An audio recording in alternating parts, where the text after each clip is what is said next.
Hi, and welcome to a new episode of Newsmakers TV, on the air since 2014 with analysis, commentary, and interviews about local news in Santa Barbara. I'm Jerry Roberts. It is Friday, November 17th, 2023, the 20th anniversary of the election of Arnold Schwarzenegger as governor of California. Gee, was it only that long ago? And only 353 days before the 2024 presidential election. So don't delay, get those applications for Swiss dual citizenship moving today. I'm very pleased to welcome this week's all-star panel of top local journalists: Lily Dallow, digital content director for KEYT and Santa Barbara High School's most active alum on TikTok, according to new data. Josh Molina, politics writer and chief Harbor Commission correspondent for Newshawk. And at some point we'll be joined who knows, by Nick Welsh, award-winning columnist and bike lane bureau chief for the Santa Barbara Independent. Lily, you had an interesting piece on the website, and also got a big mention from CJ on KEYT on the air about it being the 15th anniversary of the Tea Party. Speaking of Tea Party, of the Tea Fire. No, the Tea Party was way before that. Of the Tea Fire this week. And it was interesting because not only did they get to use all their old file footage of the inferno, but you have an incredible personal story as part of this as well. First of all, just to recap what the Tea Fire was for those who weren't around at the time, and then tell us what you were doing that day. Yeah, so I was in fourth grade. There were some here's Nick. There were some college-age students that went up to the Tea Gardens, which is this private property. We are in fact now joined by Nick Welsh, bike lane bureau chief of the Santa Barbara Independent. How you doing, Nick? Lily's just I've got a computer. I need an exorcist. My cell phone died, my oven died, I've had car problems, my computer isn't working. I think the universe is saying shut the fuck up. Are we on air? I'm sorry. I'll stay out of elevators today, Nick. All right, Nick, to pick up again with Lily's story. So, sorry, Lily. How are you? We're talking about the 15th anniversary of the Tea Fire. Go ahead, Lily. Yeah, so the fire was started by it was a campfire lit by some college-age students. They were told to put it out, but the next day the weather, it was perfect fire weather. It was hot and windy, and the embers picked up, and it wrecked 208 to 210 properties, injured 13 people, and it was one of Santa Barbara's most destructive wildfires, and one of the scariest because there were so many quick evacuations. Like, families had only minutes to evacuate. And what was going on in your house? You were in fourth grade, you say, huh? Yeah. So my family was one of the ones that had to evacuate quickly. So I remember it like the back of my hand. We were sitting down for dinner, and the house phones kept ringing, and my dad was very, he just really wanted to sit down and have a nice meal. He's like, nobody answer the phones. We're just going to get through this. And we sat down, but then their cell phones started ringing, and my mom was like, okay, something must be up. And so she answered her phone, and it was a babysitter that we had that went to Westmont. And so we lived up on East Mountain Drive, and she was like, oh, thank goodness you guys answered. You guys are out, right? And my mom was like, what are you talking about?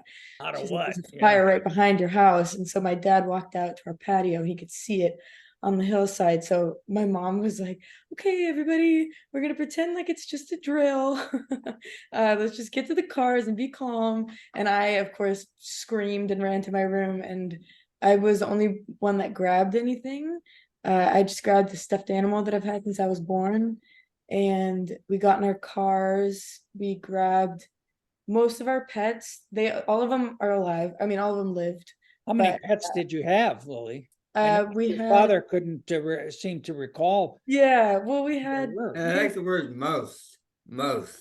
we had 2 cats, 1 dog. My brother had a snake, and at one point we had chickens, but I don't think we had them at The this chickens time. didn't make it out. The chickens didn't make it out, but they didn't make it past the coyotes years before, so that wasn't the fire's fault.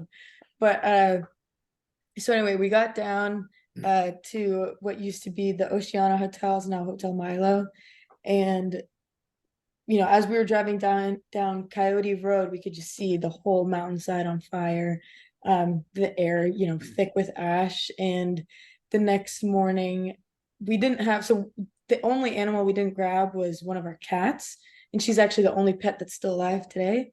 And the next morning, my mom drove up. Oh, first we found out that we lost our house. One of our family friends Oh, went out. that. Yeah. Yeah, just that, a little detail. And my mom right away, the first thing was like, she's got to get the cat. Like she's an animal lover through and through, and she just went right up to where our house was. She got turned around a lot by firefighters, eventually found some place to sneak up there, and she found our cat, she mostly has white fur, and she was just covered in dark, like gray head to toe. She was just covered in ash, but she was all right. She had a couple like cuts from glass, but she survived, and so did we. And in the following weeks, we were in the hotel for a little while, and then the biggest takeaway for me was the community at that time. There were so many donations, so many people offered their guest homes. Just we wouldn't have gotten through without. So did your family end up rebuilding there or what? Yeah, so we were in that house for 4 years. We had moved from New York, and then we were in that house for 4 years, and then it burnt down. We were out of it for 4 years trying to rebuild, or we did rebuild, and then we were back in it for 4 years before we moved again. Wow. Yeah. A lot of force. Now, you know what happened? Those kids that were partying there, they were drinking, and Mhm. they tried to put the fire out by peeing on it. Oh, I didn't know that. And I think the message here is, the takeaway here is, if you're going to pee on a fire, and get the job done. Yeah. But really bring along something to put it out with. Yeah. Well, there's that. Or don't start fires in the first place. Yeah. And I think So- they a pretty light yeah. sentence. Yeah. I mean, one of the points you made in your piece was that it really did lead to changes in evacuations and evacuation notice and so on subsequent to the Tea Fire. So in that sense, Yeah. it was kind of not a watershed. What would be the word here? Milestone? I don't know what. Turning point, kind of. So how did it change? So when I spoke with the chief for the Montecito Fire Department and the public information officer, a lot of when I was interviewing, it was talk about the preparations that they do for fire season, all the preparations they do for evacuating, and they take it very seriously when they have to evacuate Santa Barbara residents because of how common it is. And when I kind of put the camera down, I was talking to them like, okay, but so what role did the Tea Fire play specifically? The public information officer was saying how it was a turning point for evacuations in the county, meaning like all the different fire stations would get together and start talking. It just I think kind of upped the urgency of making sure that everybody in the community has access to these evacuation notices, making sure that just like repeating to everybody, sign up for emergency alerts, talk to your neighbors, know how to evacuate, do it as quickly as possible. And not to say that they didn't do that before, but the urgency. Well, and the technology, the personal technology had changed because the iPhone had only come out the year before. So probably a lot of people didn't have. Nick and Josh, you've been here forever. Do you remember anything that the Tea Fire changed in terms of the community or in how you covered it or anything like that? Well, Jerry, I was only 10 years old when it Oh, happened. I don't boy. have many memories. I'll let Nick handle this one. 10 years old. I'm so old I don't remember it, but no, it was really. I think it was to call it a wake-up call is kind of a silly thing to say, but it really underscored the urgency of getting the word out. And we were sort of in a transitional phase of the communication technology and sort of the online resources. And in hindsight, it sort of seems like the Stone Ages in terms of how fire agencies get the word out to us now, in terms of the mapping. I mean, it used to be like, I think at that time, the question was, how close is the fire to you? How many minutes do you have to run? And that was sort of the word you're trying to get out. Now, that information is much more immediately available and presented in the maps. And all the, notices that people get on their cell phones really has jumped up to the point that we're almost oversaturated. Clearly, the message, somewhat perversely, with the debris flow of fire and subsequent disaster was, people were exhausted from evacuations, and they had gotten what they call evacuation fatigue. And hell no, I'm not leaving because I've been evacuated so many times. We've gotten so good at it. Yeah. What's the name of the cat, Lily? Her name's Angel. Angel. Oh, well, there you go. All right. Speaking of angels, Josh, I'm sorry about that. You sure you don't want to try that again? No. That's a pivot. You saw what I did there. That's so are we going to have a teacher strike, Josh? I mean, it seems that your hero Superintendent Hilda Maldonado is doing everything she can to sort of pour gasoline on the fire. I mean, we've had these multiple board meetings, Board of Education meetings, where the teachers have been very demonstrative, and now all of a sudden, she rolls out this thing. And by the way, we're going to try to buy everybody out, which sort of came out of nowhere. I mean, what's going on? Yeah, school board meetings continue to not disappoint. On Tuesday, a couple hundred teachers and parents and some children were there. Many of them spoke at the meeting. They want a raise. They want the district to pay them more, increase their benefits, and this $6.7 million number is constantly being thrown out because that's how much the district underpaid per state law. To The backfill teachers, what they should have paid last year.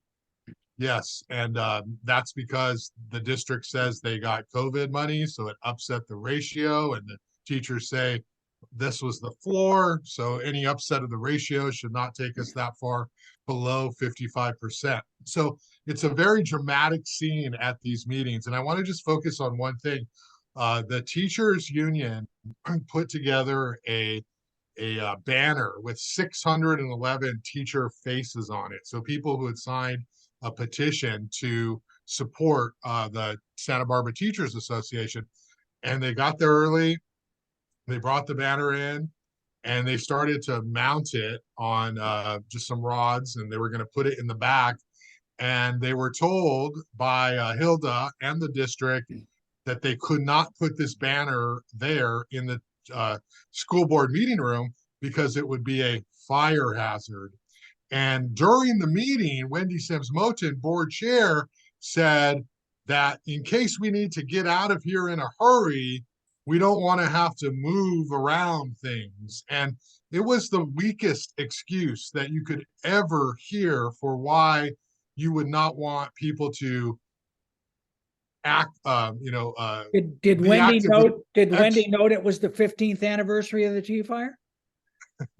No, I don't think so. I mean, these people are exercising their First Amendment rights, and the school board meeting room, Jerry, I don't know the last time you've been there, but they have made it more clustered and cluttered in there because they've added another column for staff to sit, and they've actually removed seats from the public. They've probably removed about 15 seats from the public, and they moved the podium, the lectern, to the middle, and they eliminated a row in the middle. And if there's any reason why people couldn't get out of the room, there's 3 doors in that room, by the way, it's because of the extra cabinet staff who are in there. So what did this teacher do? She took the banner, she wrapped it around her body, and she spoke and public comment. And she did this, and she said, look, you can try to throw us out, you can try to not have us display our banner, but now I'm wearing this and it's getting even more attention. And Wendy Sims Moten and the Board of Trustees and Hilda Maldonado were just sort of more focused on moving people along with their 90 seconds. And so it was quite the scene. Will there be a strike? I think that would be a horrible outcome. I think the superintendent knows that public momentum is on the teacher's side. Of course, the teachers are using the media to take the story bigger and pressure them. So I'm sure they'll come to some resolution by But aren't the March. teachers now talking about working to rule so that they, all of the extra things that they do that aren't required in the contract upon which students and families have long relied, sort of the extra kindness of teachers, they're not going to do that anymore. They're going to do what the contract says and not a centimeter more, pending You negotiation. mean like paying for classroom supplies and Yeah, paying for grading classroom papers on supplies. Sunday and I mean, here's the thing here, which I think Josh, you probably have already reported on, but teachers are buying air conditioning units for their classrooms and out of their own pocket, because, and now they are being told, because of climate change actually, that they can't bring air conditioning units to their classroom because the electrical demands on the system will overload the system. And that's the sort of out-of-pocket expense some teachers have gone to. and it's okay. Yeah. And they're like, forget it. No, we're not doing that. And that would be a substantial change in the reality of what transpires in the classrooms if it comes to that. All right. And to be fair, I mean, the negotiations have just begun or are just beginning next week, correct, Josh? Or They began Wednesday. The teachers forced an early negotiation. And so they began Wednesday, and they have a schedule to meet. And by the way, on the same meeting, Hilda proposes early retirements for teachers to save money. And the teachers were infuriated, so much so even the board decided we better pause on this. Finally, the board says, maybe that's not a good look. I mean, oh, so this was a Hilda thing she rolled out and then the board turned on it? Yes, because there was some public comment, some teachers spoke, and they were like, we didn't know anything about this. And the request was, put in your request for an irrevocable resignation June 30th. And if we get enough of you to do that, we will move forward. But if we don't get enough, then you have to keep working.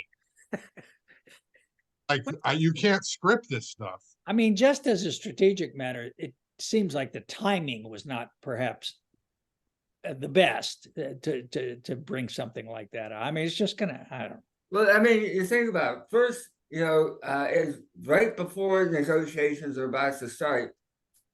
The Hilda brings a waiver to the school board to say, oh, by the way, we need you to sign this waiver. We haven't paid the teachers the full amount. That's not going to go over super well. Then you get into negotiations, and then you say, oh, by the way, here's like we're going to buy you out clause, and we haven't talked to you about it before. It's like, it does seem like she is really trying to self-destruct. Well, or drive everybody out. I mean, everybody from the cabinet left. Maybe if all the teachers left, then She's never going to drive John Vecchio out because he's the HR guy and he knows everything. So he's the one she's got to keep. all right. All right. Well, we'll watch it. Nick, speaking of doing the Lord's work, or speaking of angels, you're doing the Lord's work as ever. On the Never been accused of that before. on the mental health. No, it is. You are. You're the only one that covers this stuff. The mental health issues involved with people on the street, and there was a couple of things that happened this week. One was, I guess they were both sort of good news, or maybe not. I don't know. The police chief seems to feel like she can spare up another officer to work with mental health experts on the street, but maybe the state won't let her. And then the county seems to have gotten more beds, except maybe the feds won't let them have them. What is going on? Yeah, it is a little bit like one step forward, one step back, and you can't tell how big the steps are. What happened yesterday at the Fire and Police Commission is that Santa Barbara's police chief, I was going to say new, but she's not new anymore. Not new anymore. Kelly Gordon said, hey, we have 2 cops set aside for co-response. And the idea with co-response is it's a team where you have a law enforcement officer going out with a mental health clinician. And we have set aside money for 2 cops, and we also have money to pay for the clinician. But the county Department of Behavioral Wellness isn't getting us the second clinician we need to go out there and deal with people who are in acute distress. So she was being very positive and polite and nice about it, but she was rattling the cage like, I'm not getting impatient, but I'm getting a little impatient. Where's my clinician? The other thing that she did that was really interesting is that she moved the chessboard pieces a little bit. Right now, Santa Barbara County is the only county of all 58 in the great state of California where law enforcement officers do not issue 5155. Because we don't have enough beds in the county. We don't have enough beds. 5150 is what the term for people who pose. Hang on one second, Nick. I know Lily's got a heart out she got another meeting she has to go to. Okay. We have to unfortunately slash her salary from newsmakers for that. But Lily, thanks for checking in this morning, and thank you for sharing your story about the tea fire. And, Yeah, thanks for having me. all best to Angel. I'll let her know. All right, Bye. bye. I'm sorry, Nick. Go ahead. So there's not enough beds. So there's not enough beds. The good news is we might get 4 more beds, but that's going to take a long, long time. But given how long it's been where we've been with just 16, that may be relatively, it's still a step forward, or a possible step forward. But yeah, so Chief Gordon was pushing the Fire and Police Commission. We want to have our officers under certain circumstances able to issue 5150 declarations, which means somebody poses an imminent threat to themselves or others. And I heard from Lizzie Rodriguez this morning that they are talking on the Fire and Police Commission. And she was saying that may start as soon as January. So, so for us in Santa Barbara, these are small steps, but big steps. Yeah. Okay. But I'm still don't understand. So the extra beds are there, but they're not being used, or nobody knows they're there. Or Here's the deal. It's like such a Rubik's Cube. The federal government does not want big mental health warehouses. So they have limited the number of licensed beds in Santa Barbara County to no more than 16, even though there's space there for more. But they won't pay for more. And if you don't have the federal government paying through Medi-Cal, the whole funding mechanism under which this system relies is out the window. So the federal government is being asked by the state of California at this point, let us have 4 more beds. And it took a lot to get the state of California to make that request. But as of October, the state said, hey, pretty please. And now we're waiting for the feds to answer. Okay. All right. Does that make sense? Yeah. So I guess we could put that on the nominally good news side. Nominally good news. All right. All right. Hey, Josh, let me ask you real quick, and Nick also, because I know you wrote about this as well. What's the latest on the big scandal over no remote public comment at city council? Is that going to change? Is that something that was just delivered from on high by the Rebecca Bjork, or what's up with that?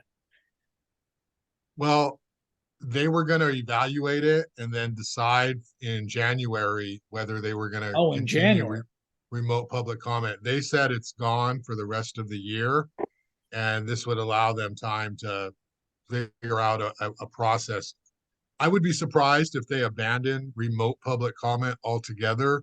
They probably should figure out a way to have some sort of better scrutiny or accountability I of, mean, there's of got to people be who some call kind it. of delay, 7-second, 10-second, whatever delay for people's voices to come on with Zoom. I mean, you could say no remote comment on the sort of public comment open mic part of the meeting while allowing it for agendized items. I mean, I don't know what they're worried about, I just, for people just tuning in, there was a meeting a couple of weeks ago where 3 people called up back to back to back and made racist remarks. And they were cut off at the knees pretty quickly by Mayor Randy Rouse, who said you're not speaking to the item on the agenda. But the problem with that is that if they had shown up at the public hearing, the public comment part of the hearing, they could have gone on as long as they wanted, or with the 3 minutes allotted. And if the city tried to cut them off at the knees, there probably would be a First Amendment fight. And the way things are going right now, who knows how that would play So out. you're saying, so the mayor would not have had the First Amendment, he wouldn't have the right to interrupt them if they were spewing racist stuff? Yeah, If they were in the chamber? yeah, that's the problem. I mean, that's an arguable case, but it's very clear cut right now. When they're speaking to an agendized item and they're talking about, how only white people should be naturalized citizens, well, then you can cut them off because it has nothing to do, Jerry, with painting bicycle lanes down the middle of State Street. I see. Okay. It always comes down It about. always comes back to bike lanes. And then in a related story, we should point out, well, you know what? Just one thing. I mean, Oscar may not have had chosen the best word with shameful when he got into it with Eric, as we discussed last week about this issue. But he's right. I mean, most people do have jobs and are not available at 2:00 on Tuesday afternoon to go testify down at City Hall. So they got to find some way to fix this. I think they can. I think they need to.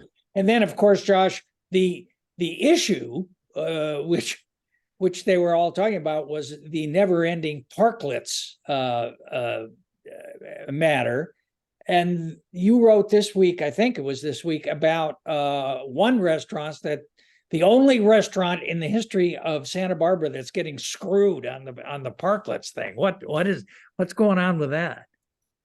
Well, this one was really weird, and I know there's a little bit of perspective on all sides here, but essentially the district or the city of Santa Barbara said you have to remove your parklet by Sunday. They sent this email and this posted notice at 4:30 on a Thursday, and Veterans Day was the holiday. And so then there's these people saying, well, we all knew the parklets were going to have to be removed on this block, but that's not true. No one knew when. And the city, surprisingly and abruptly, decided we better get it done next week because the contractor who's going to paint and restripe the street was only available this week. And so they rushed it and they put out the notice, and the Daisy, of course, knew that there was going to be a lane opened up for drop-offs, but they didn't know it was coming this Sunday or that quickly, and no one else knew it on the either. holiday weekend.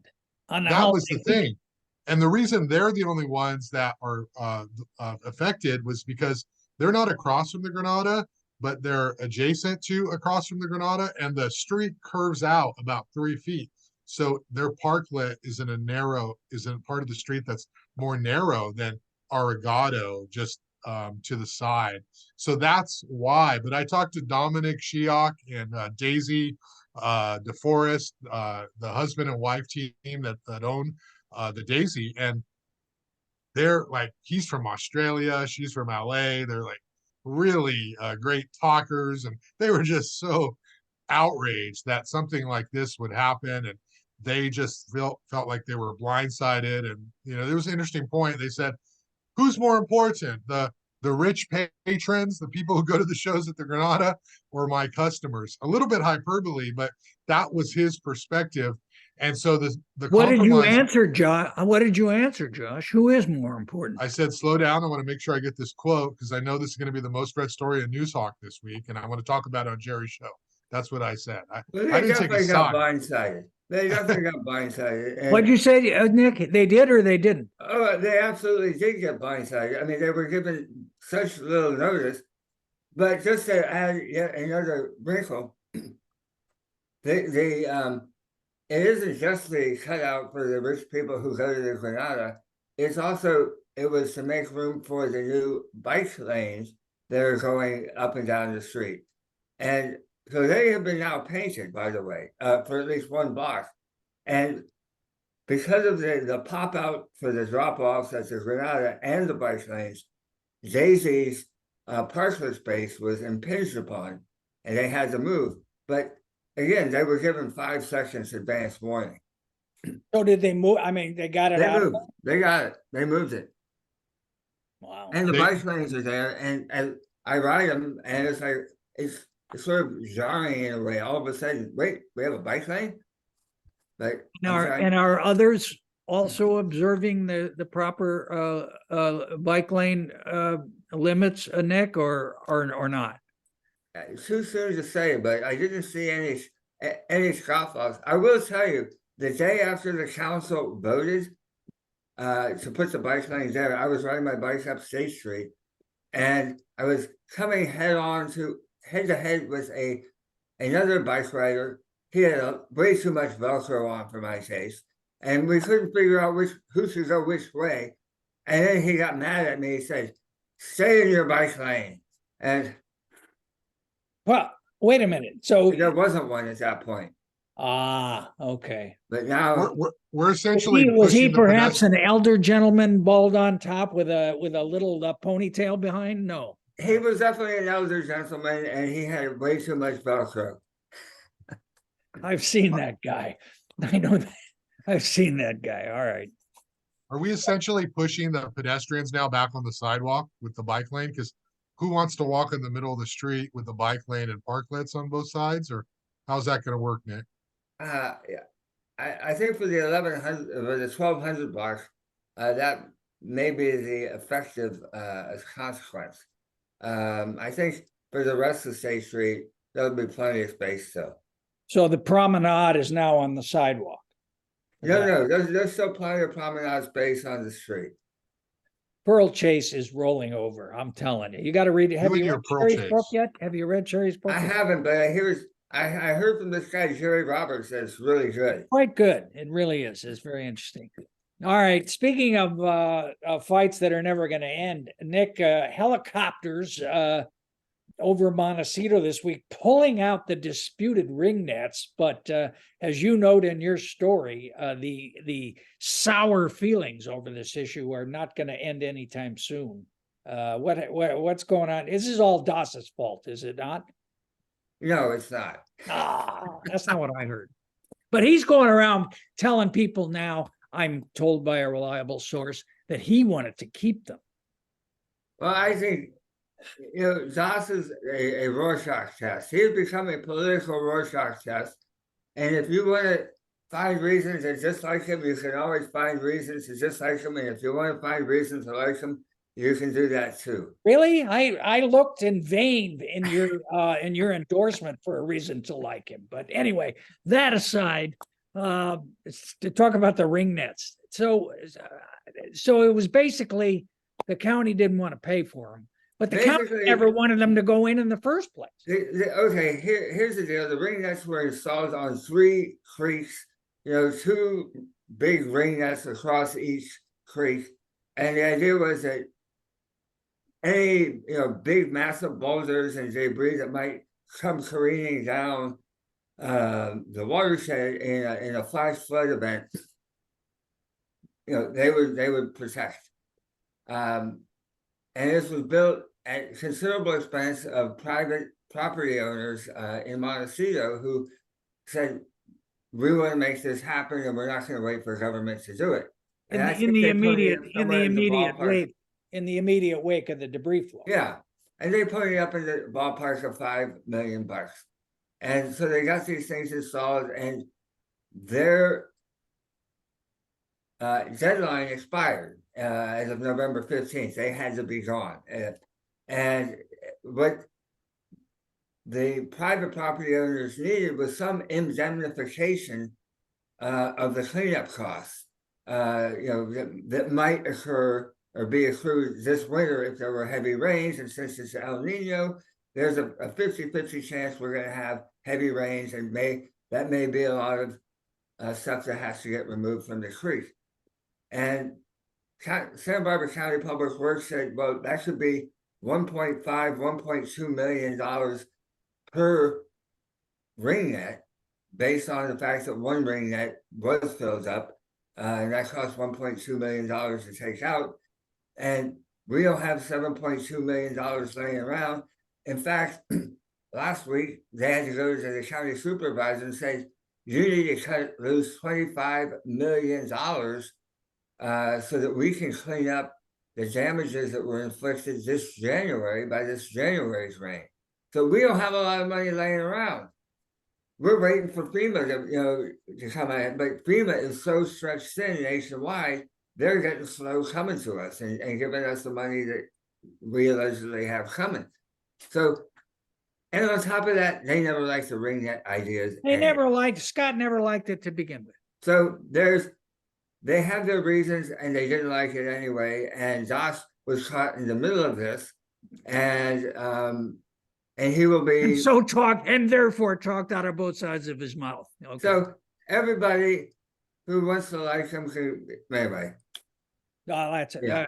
But there's a lot of bad feelings about this among those in the responsible ringnet community. I think the deal is, if there's a big storm and a lot of damage is done, and you can make a plausible case that but for the ringnets we wouldn't have had it, then I think it's going to be an issue. If it doesn't happen, I think memories are short. We have other world crises to distract ourselves with.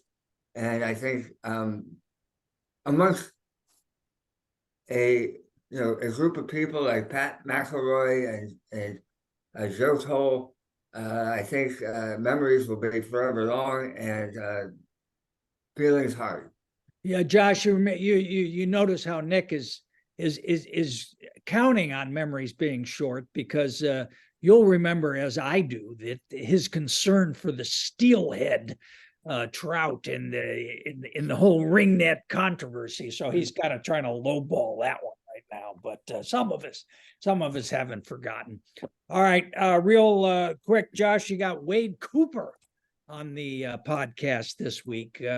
What's Wade got to say for himself? Did he talk about the first district supervisorial race, which I understand he's managing the Challenger? Yeah, Wade is managing Roy Lee's campaign for first district supervisor. Non-campaign as it is so far. Campaign for Carpenter City Council. Wade and I, the Bayonne Blader of Santa Barbara politics. Who? Wade? Well, Wade or Roy Lee. Roy might be. Yeah, I don't think Wade. And Wade's had his share of victories, I have to say. Well, you're number one KEYT, Jerry. So that's. KEYT. And he does claim Megan Harmon first. He invented Megan Harmon. You remember that the night she was appointed, who was standing next to her outside City Hall, telling her not to talk about the PLA. But I digress.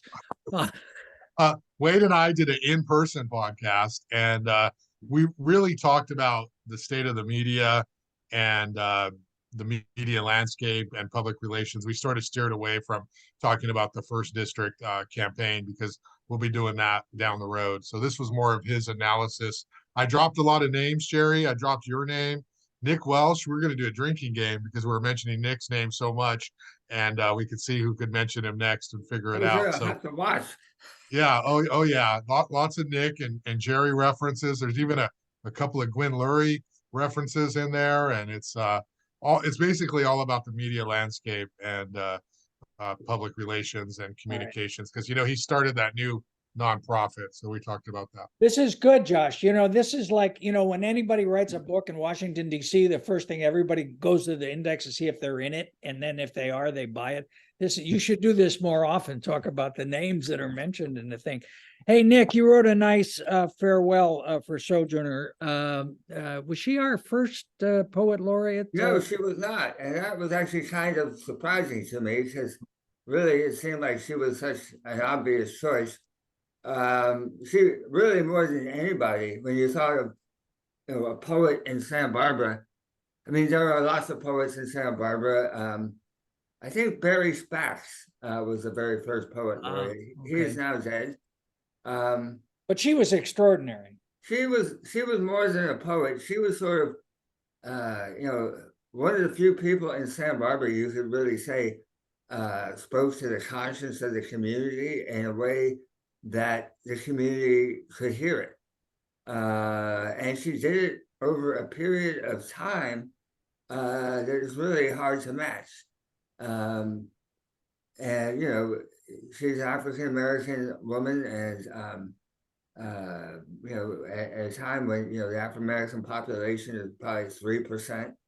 And, she kept issues of race, racism, social justice on, front and center in the community dialogue way before George Floyd and well after it. And she also was a really good poet. And so you go, oh yeah, there's Sojourner. You have her pigeonholed, but you listen to her, and you go, damn, that was a great line. That was really beautiful. And you just watch her hands were really amazing. When you would watch her speak, her hands were just dancing, and you would get distracted. But yeah, it was a sad struggle that she had to go through. Yeah. All right. Well, our condolences and sympathies to her family. And we got to get out of here. Josh Molina, Nick Welsh, thank you so much. Josh, I know you got to run as well. But thank you all for watching. Thank you, guys. And we'll see you.